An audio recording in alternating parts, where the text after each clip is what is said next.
Hello, this is Broyar, and welcome back to another episode of our Let's Play for the Banner Saga 2. I had to reload the game to get the audio working properly. Hopefully it's working right now, but let's go ahead and get back into this and talk to some of these individuals.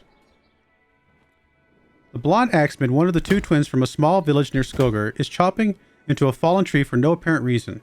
His swings look dangerous. Hogan, everything okay? He glares at you. Where's your brother, Mogan? He left with the ravens, wondering if I should have done the same.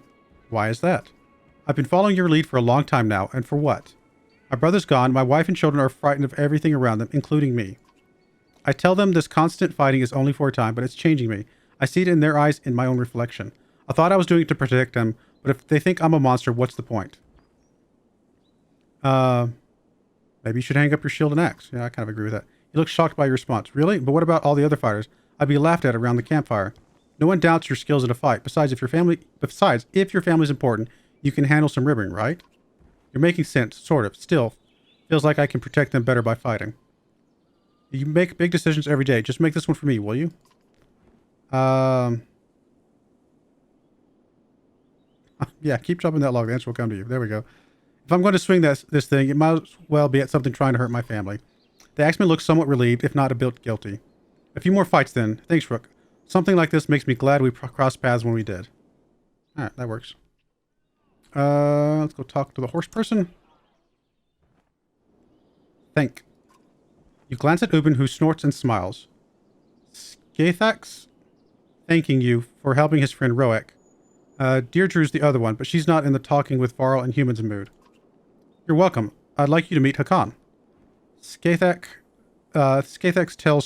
swats his flanks, and he bows his head towards Hakan. Varl, man's same herd? No, but we're no longer enemies. I haven't seen Horseborn in centuries. Last they knew, humans and Varl were at each other's throats. What brings you so far north? Skathak looks confused by the question, so Ubin shows him the map, pointing to Dalaland and Grundar. Food, our plains, break. Hakan snorts. Might be justice. Didn't they kill all the horses, Scrivener? His ancestors did, yes, but blaming folks for things that happened hundreds of years before they were alive?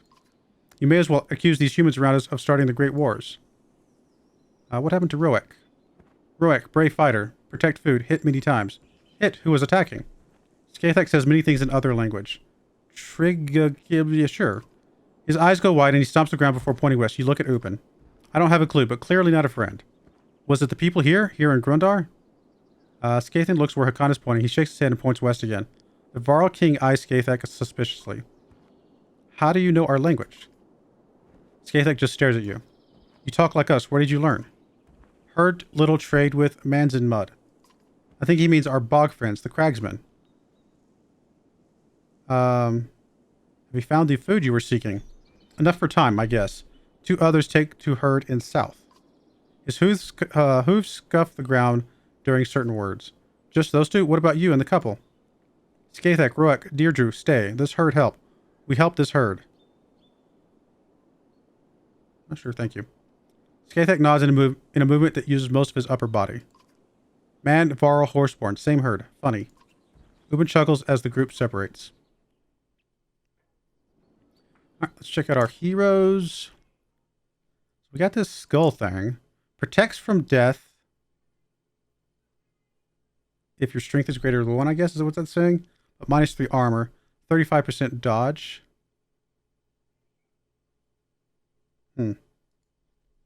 I mean, the only person that could run that currently would be Hakan. Who's got this. I mean, I'm kind of tempted to give that to Rook, just because, I mean, it's very important for us to not let him die.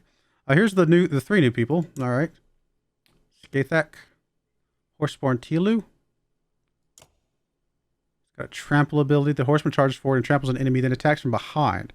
The enemy suffers strength damage during the charge, is subsequently struck for 1 strength per tile the horseman moved before the trample, and is left concussed, suffering 20% on his next attack. Passive ability, hit and run. The horseman takes his normal movement, then can attack or take another action. Once the action is complete, he can move again up to 3 spaces. No willpower may be spent on the second move. Interesting. We got Roek. Mule Kick.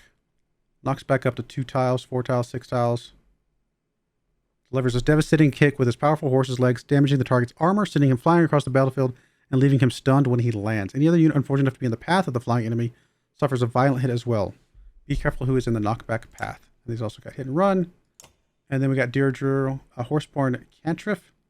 So she got javelins. Poison tipped. The horseman used a javelin tip with a deadly poison to make sure her enemy doesn't forget her after the initial sting of her attack passes. The ill target becomes unable to secure their own ground and is able to be moved through. Poisons like this are often used against high-strength enemies to wear them down over time, or in a large unit that is blocking paths to other areas of the board. The doses do not stack together, but a second dose will serve to refresh the damage over time and keep the target afflicted. So it's just taking damage. That's pretty good. Free roam. While moving, each willpower the horseman spends allows her to travel 2 tiles instead of 1. Oh, that's pretty cool. She actually looks like she might be pretty fun to play around with. All right. Most of our guys are not injured too badly. If we rest 1 day, we'll get Rook back at least for sure. Oddleaf as well. We might promote Rook here.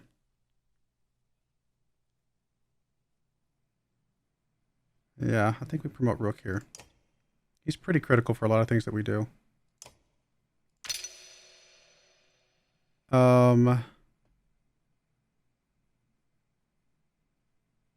Give him more shield. Also give him artery strike. Give him some dodge, lucky shot. Bonus hit chance. Chance to cause puncture. Just pure armor avoidance attack. Actually, it's not that bad. Which one is there? 50% chance to avoid armor attack. I think I'm going to go ahead and give him the crit. I don't know. Maybe that's not the right move, but I kind of like the idea of just going with the crit route. Can make a big difference when it does pop. Alright, so that gives him 7, which means he can take this thing. He's currently got the +2 will, +2 strength. This would give him ability to just be less likely to die, right? Which would be probably ideal. What's our main group going to be? Let's get you out, you out, you out. For now, let me just start over here. I mean, we're going to start with Mogre. I think.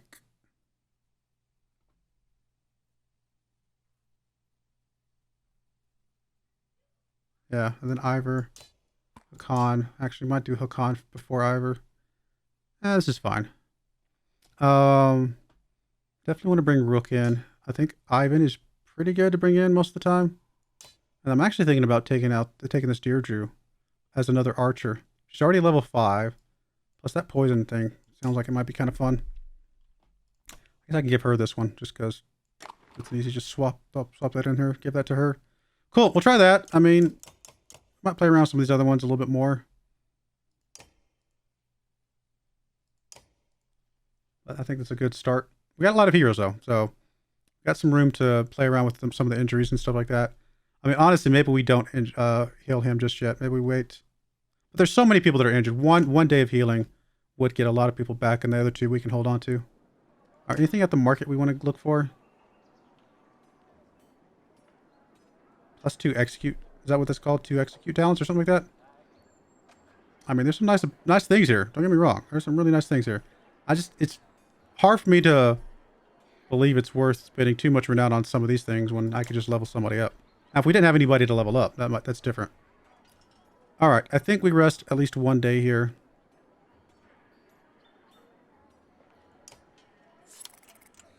And then I think we check out the training, see if there's anything new here. Nope, still too soon. All right, that's fine. I don't want to train any more clansmen. I think we're good. All right, I think it's time to leave then. Yeah. Now that Roix had a chance to heal, 2 of the horsemen are heading south to deliver some supplies to their people. What crazy ideas in your head, Scrivener? With the world falling apart around us, there may not be another chance to trek down south.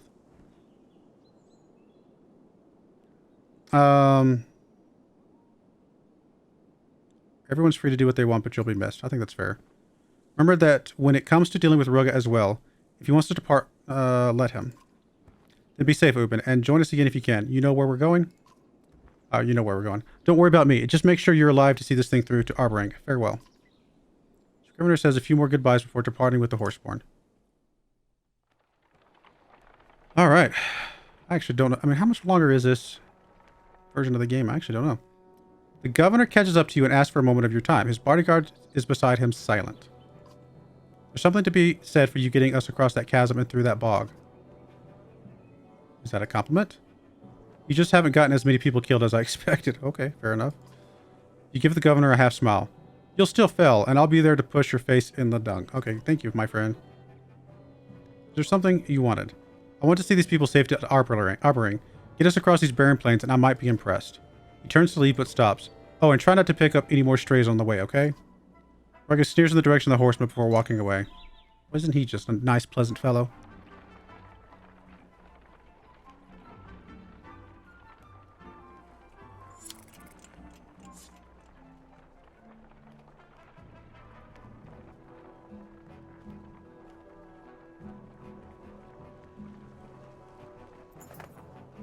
A scout runs up to you. There's a woman tied to a tree up ahead. Got 4 guards watching her. The strange news draws a good deal of attention from the caravan. The bound woman is ranting and spitting at the 4 guards when you arrive and ask, what's going on here?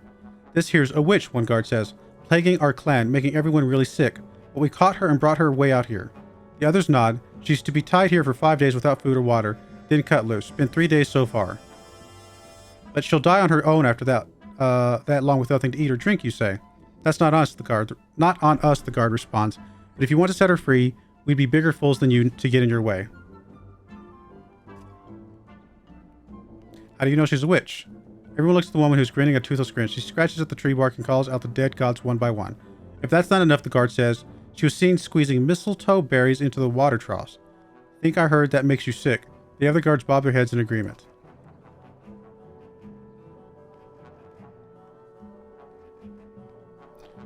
Ursa, any thoughts?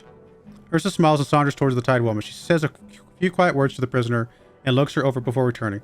My suggestion, she says, burn her in the tree to the ground. I guess we'll just leave her be. If Ursa, I mean, I don't know. Ursa is the resident witch, I suppose. Guess we'll leave her be. We don't like it either, the guard says, but thanks for leaving us to it. As the caravan rolls by, the woman screams curses and hexes, leaving most feeling sorry for her or scared. I mean, I don't know what to do.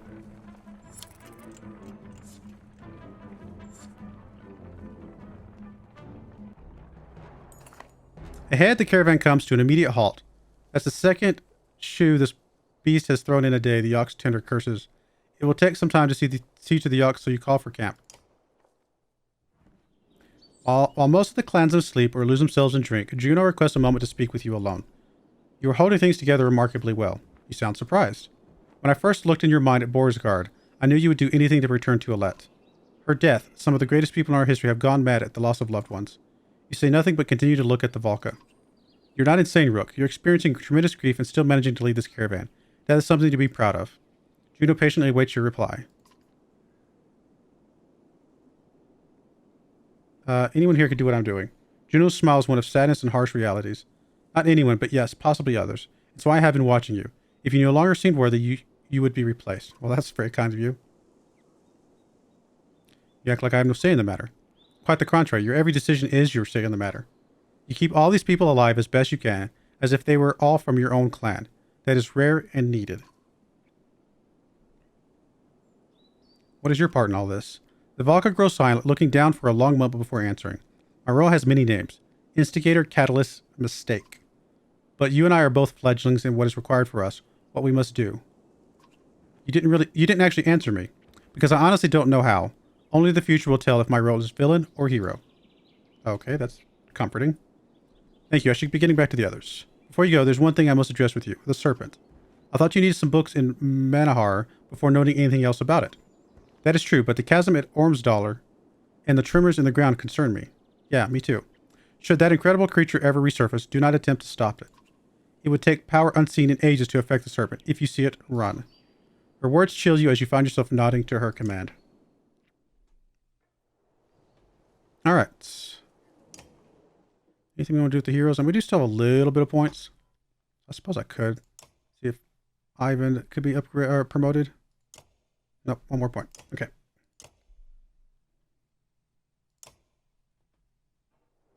I'm assuming the training. We'll just check the training every time we stop, pretty much. Okay. Sounds good. Don't think there's any point in rest. Well, morale's normal. I think we'll go without resting for now, though.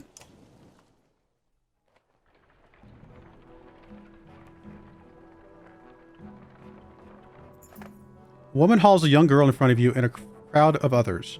Caught her stealing enough food to feed a starving Varl, the woman says. Not the first time I've seen her at it either. The girl looks familiar. She's part of the thin group of humans you picked up on the trail. Why were you stealing? Never know when you'll get rid of us, the girl says. People always get rid of us.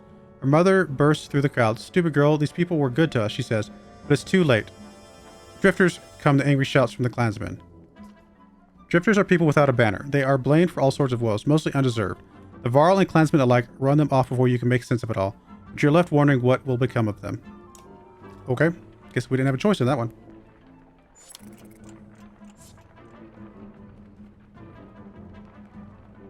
Lundar. You notice the archer Nid because she's standing perfectly still, looking out into the distance. Let me guess, you see more grass. When she turns to you, she's not smiling. Dredge, she says quietly. How is that possible, you ask, knowing better than to doubt her sight? I thought we lost them at the chasm. You can make out a dust cloud on the horizon, which means they can make out the one produced by the caravan, and it's leading the same direction as you, towards Lundar. The Valka walks to your side and says, I was afraid of this, the cracks in the ground along the Eastway Road. It's like the crevice at Sigerholm all over, Hakan says. The dredge were just pouring out of it. Does that mean they could, Juno finishes your question, appear almost anywhere? Yes, but let's not panic the caravan. Let's just keep moving.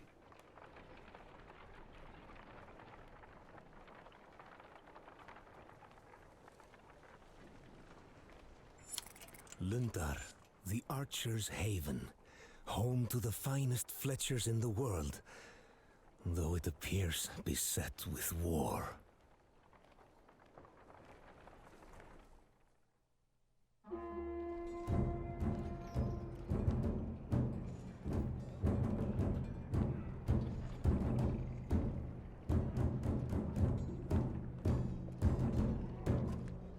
Horseborn, why are they attacking?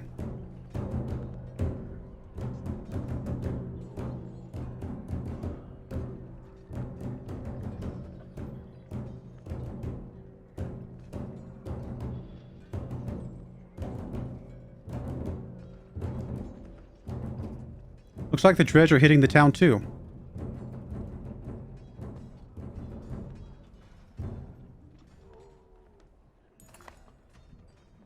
Sow's sweat? Weird statement. This is bad, Hakan says. Lundar's fighting on two fronts and barely holding it together. Hakan's been warring long before you were ever born. His worried look is unsettling. I always heard the horsemen had trouble with walls since they usually fight in open fields, he says. Ubin's the only one old enough to actually know, but it doesn't really matter because those walls will barely slow the dredge. And if those dredge flatten this town, we're defenseless out on these plains, Ivor says. But what are the horseborn after? All eyes turn to Roek, Deirdre, and Skathak. The three horsemen or horseborn in your caravan are pointing and talking excitedly in their own language. Deirdre nods towards Roek, tossing her head and baring her teeth. You're surprised by the look of savage fear on their faces. The couple takes off without warning, charging the attacking horseborn. While Skathak remains behind, he clearly wants to join them, but he awaits your decision. They could die on their own, oddly shouts, not hesitating to follow Roek and Deirdre. Ivor sighs. She's lost her mind over these new members of the clan. Might lose her life for it too. He looks at you. We could fight Dredge or Horseborn, or split up and fight both if you're feeling suicidal. If we're splitting up, my Varl are hitting the Dredge, Hakan says. We're good at that. Ingvar can do what he wants. He always has. I guess we'll split up. This is going to be an interesting fight. The governor steps forward. You're dividing our forces. Are you really that foolish? I've made my decision. The Varl follow Hakan through a breach in the town's walls, while the rest of your fighters and clansmen follow you into the fields. There are more of them than trained fighters with you, but smart tactics could still win this fight. Many of your clansmen will die unless you are victorious. Oddleif is hemmed in near two horseborn you assume are Ruek and Deirdre, but the kicked-up dust cloud blurs your sight. We can drive a wedge straight for her, Ivor says, but those horseborn are fast. If they flank us, we'll take heavy losses. We have to say Oddleif and the others. The governor says you'd risk all of that for that woman and those two mindless beasts. We're saving our clansmen. Ivor shots for a wedge formation. Everyone charges for it. Oddleaf and the 2 horsemen. Horseborn. Okay. So we got Ivor at least. Rook. Deirdre's still in here. Oddleaf. I don't know if it matters between Roek. And I think we'll take Skathek, actually. Skathek has a little bit more strength by 1 point and a little bit more shield break. Oh, okay. Roek is required. Okay, that's fine. Well, we could bring Skathek in for Oddleaf, but I think we'll leave. I'm sure Oddleaf's probably required as well. So probably these 3 are required, I would imagine. So no, I think this is fine. This is probably a good group. I wanted to give a special shout out to the following channel members. Thank you so much for supporting the channel.